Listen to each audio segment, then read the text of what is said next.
It was many, many, many summers ago, many, many moons ago, many, many harvests ago. The Great Spirit and the False Face were walking together. The False Face turned to the Great Spirit and said, "Hey, I bet you I can move that mountain over there further than you can." Great Spirit, being the Great Spirit, figured he'd take him up on his challenge and said, "All right, False Face, go for it." False Face took a deep breath, and he tried, and he gave it all his might, and he shuddered, and he shook, and he spit, and he fussed, and he kicked, and he groaned, and he moaned, and the mountain moved. And he was all right with it, so he goes, "All right, Great Spirit, let's see what you got." And as the False Face turned around to watch the mountain move, the Great Spirit hit him in the face with it and broke his nose.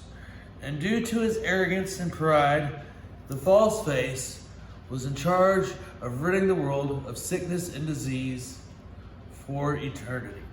So now I'm going to delve further into the Iroquois False Face tradition. I'm going to use my computer to share with you a slideshow that I created for just that purpose.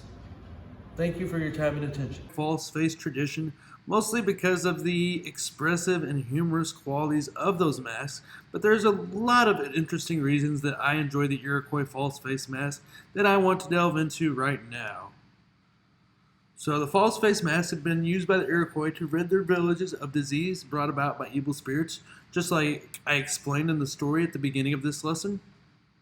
To create a false face mask, you are told to carve a mask in a dream. One of my favorite things about these masks is they are carved. They are carved into a living tree. How cool is that? The mask is started in the morning, it's painted red. The mask is started in the evening, it's painted black. And the image of the mask is revealed by the burning of tobacco. Now, when I say the burning of tobacco, to the Iroquois, tobacco was a very sacred herb. It wasn't like they were going out and standing by the oak tree and smoking Camel Blues. This was a herb that they would use to pray, much similar to the way the Catholics use incense in their services. Another image of an Iroquois false face mask. So visual characteristics of a mask. Masks are asymmetrical, meaning both sides are not the same. Because of that broken nose normally. Masks are regularly created with a broken nose and a grimace of pain on their face due to the story that I told you. And ridding the world of disease is not an easy job. Masks have large copper eyes, and the hair is usually made from horsehair. That's another I like the big goofy grin on that mask. So to care for a false face mask, one way you have to care for it is you anoint it with oil. Another thing you have to do is you have to offer tobacco. And one of the final things you have to do is you can't ignore it. You have to pray for it. This reminds me of another story I ran across while doing my research. There was an explorer from London that saw these false face masks, and he liked them just as much as I did, and he really wanted to take them back to London and share them with the museum. And the Iroquois protested. They begged him. They said, "Hey, these are here keeping our village safe. They're not to be displayed. They are to be used as a safety mechanism to defend our village against sickness and disease." But of course, this guy from London, he's not going to listen to him. So he takes and puts them in this display in the museum, and the museum burns to the ground. So you got to take care of your false face mask. Failure to properly care for your false face mask will result in a reversal of its healing properties and bring sickness and evil to your family and village.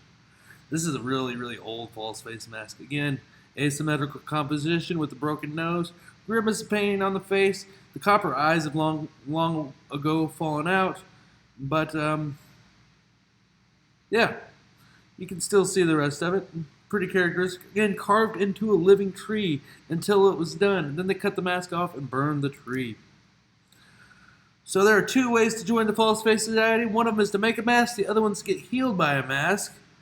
And the last thing I want to tell you about them is the False Face Society is still very active today, and it's still using their traditions to rid the world of evil and disease. How exciting is that? Alright guys, so when I first started teaching about the Iroquois and the false face mask, we had quite a bit of fun. We used paper mache. Everybody would take good notes on what I just talked about with the Iroquois false face mask. We would all make our own Iroquois false face mask, and then we would take a test about the Iroquois false face mask, and people would learn. But the older I got and the more I taught, the more I realized that It's not up to just me to be the teacher. In Studio 37, we're all teachers and we're all students. So as we go over the next 3 weeks in art, I want you to select a mask that you like as much as I like the Iroquois false face mask. I want you to make a model of it. You have the entire time to make this model, and you can use whatever resources you want to.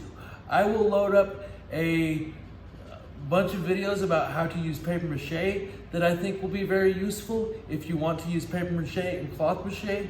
However, if you want to use found objects and build a mask, or if the only thing you have to make a mask out of is construction paper, you can make it out of construction paper. You need to be creative and resourceful and use your tools.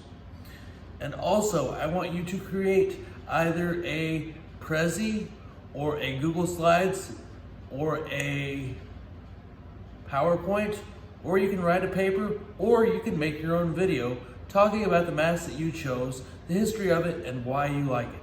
Thank you for your time and attention. Keep up the excellent work, and please try to take care of yourself, and if you get a chance, somebody else too.